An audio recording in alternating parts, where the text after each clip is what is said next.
Hi there, sunshine. I'm Nurse Tricia, and today I want to talk about something that does not get discussed enough: the hidden cost of being the strong one. If you have ever been the person that everyone calls, the person everyone depends on, the one who always figures it out, the one who keeps showing up no matter what, this message is for you. Because being the strong one comes with a cost. And many of us have been paying that cost for years without even realizing it. For most of my life, I have been a caregiver. I have spent more than 20 years in healthcare, caring for patients. I have cared for family members. I have been a wife. I have been a mother. I have been a friend. I have been the person people looked to when they needed support. And somewhere along the way, I have learned how to keep going no matter what. Many of you know exactly what I'm talking about. You learn how to smile even when you're hurting. You learn how to keep moving when you're tired. You learn how to help everybody else while ignoring your own needs. You become known as the strong one. And at first, it feels like a compliment. People admire your strength, they admire your resilience, they admire your ability to handle so much. But what people don't see is what happens behind the scenes. What people don't see are the nights you cannot sleep, the tears you cry when nobody else is around, the anxiety, the exhaustion, the stress, the moments when you're holding everything together with what feels like that last bit of strength you got. Because the truth is, strength can become a mask, and sometimes we wear that mask for so long that we forget what it is underneath it. We forget that we have needs too. We forget that we need support. We forget that we deserve rest too. As a nurse, I've seen this happen over and over again. People come into healthcare settings carrying years of stress, years of pressure, years of emotional weight. And many times, that emotional weight eventually shows up in your body. High blood pressure, poor sleep, headaches, fatigue, burnout, anxiety, constant tension. The body keeps the score. Your body remembers what the mind tries to ignore. I know this personally. I have experienced seasons where life felt incredibly heavy. I have faced health challenges. I have survived cardiac arrest. I have navigated trauma.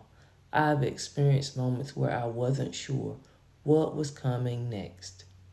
I have had to start over more than once, and I've learned this: being the strong one does not mean pretending everything is okay. Being strong doesn't mean suffering in silence. Being strong does not mean carrying everything alone. The real strength is honesty. Real strength is asking for help when you need it. Real strength is recognizing when it's time to pause and reset.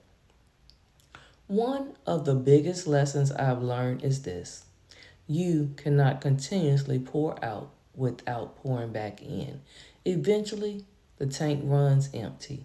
Eventually, your body starts talking. Eventually, your mind starts waving red flags. Eventually, something gets your attention. The question is, will you listen before you reach that point? Many of us have been conditioned to believe that rest is weakness, that slowing down means we are falling behind, that taking care of ourselves is selfish.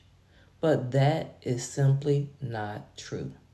You cannot serve others well if you are constantly running on empty. You cannot be present for everyone else while completely abandoning yourself. You matter too. Your health matters. Your peace matters. Your healing matters. And that is why I started the Reset Room. I didn't create it because I had all the answers. I created it because I know what it's like to carry a lot. I know what it's like to be the strong one. I know what it's like to need a safe space, to pause, reflect, and breathe. The reset room is not about perfection. It is not about fixing everything in one night.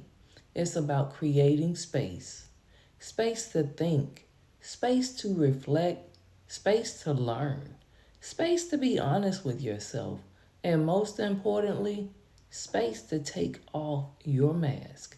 Because here's what I've discovered: the strongest people often need permission to be human, permission to rest, permission to feel, permission to receive support, permission to stop carrying everything alone.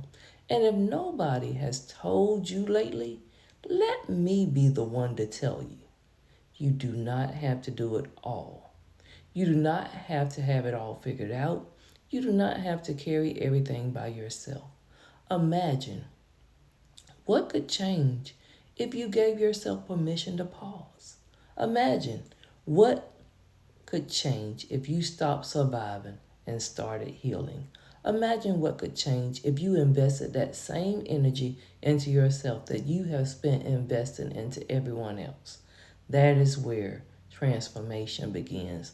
Not with perfection, not with pressure, but with awareness, honesty, and one small step forward. So today, I want to leave with you this question: who takes care of the person who takes care of everybody else? And if your answer is nobody, maybe it's time for that change. I would love to personally invite you to come join me in the Reset Room every Wednesday at 7 p.m. Eastern Time. We gather for 45 minutes to have real conversations about real life. You don't have to speak, you don't have to turn your camera on. You can simply come, listen, learn, and take what you need. It is a safe space to remove your mask, breathe, reflect, and reset, because there is absolutely no shame in needing support. There is no shame in slowing down, and there ain't no shame in choosing yourself too. Join me this Wednesday at 7 p.m. Eastern Time in the Reset Room. Come as you are, and let's reset together. Nurse Tricia loves you, and ain't nothing you can do about it. Thank you. Bye.